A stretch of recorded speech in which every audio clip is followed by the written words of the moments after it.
Native American tribes are basically their own nations. In fact, they've been that way since well before the start of American history. It's called tribal sovereignty, but protecting it hasn't been an easy task. Let us explain.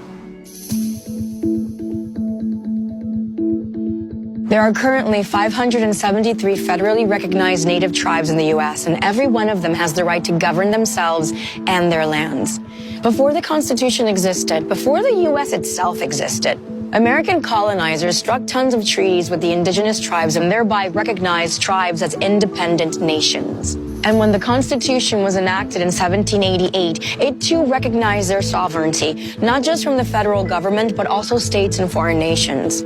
But soon after, their sovereignty was put at risk. In the 1800s, a series of Supreme Court cases ruled that indigenous tribes were domestic dependent nations, meaning they had lost certain rights of a self-governing nation like raising an army because they were seen as inferior people in the eyes of the United States Supreme Court.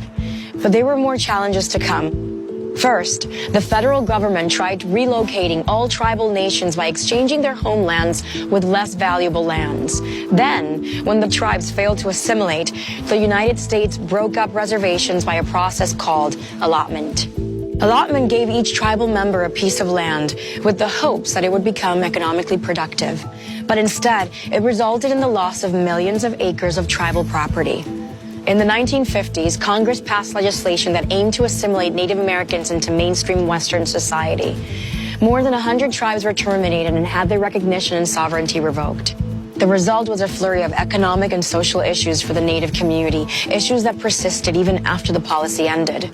Since then, Native groups have regained some of their rights, and the government has taken a more supportive approach to tribal sovereignty. Today, tribal nations work to rehabilitate endangered species, restore their traditional languages, and address the epidemic of murdered and missing indigenous women in Indian country.